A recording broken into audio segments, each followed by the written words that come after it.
Picha tuliyoiona ya zoezi lenu ndio picha halisi ya uwanja wa medani, na ndio picha halisi ya jinsi ambavyo tutapaswa kuwajibika kuilinda Jamhuri ya Muungano wa Tanzania. Kwa sababu mafanikio yote katika uwanja wa vita hayatapatikana kwa fikra zetu, kwa nadharia tunayoifikiria. Yatapatikana kama tumefanya maandalizi ya kutosha, tumefanya mafunzo ya weledi wa hali ya juu kukabiliana na changamoto za kiusalama na ulinzi za sasa.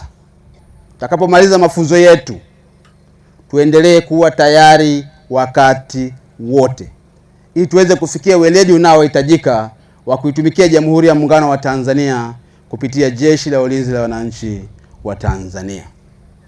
Mazoezi waliokuwa nafanya yalilenga kuwajenga, pia kuwazoesha kufanya operation katika mazingira halisi ya kivita. Tumejaribu kuhakikisha kwamba kunakuwa na uhalisia wa mafunzo yalingane kabisa na maeneo ya kioperation. Vile vile tumewajenga uwezo wa kuwa majasiri, kuweza kufanya maamuzi sahihi. Imetosha kabisa kuonyesha kwamba hawa kuruti ni wazalendo.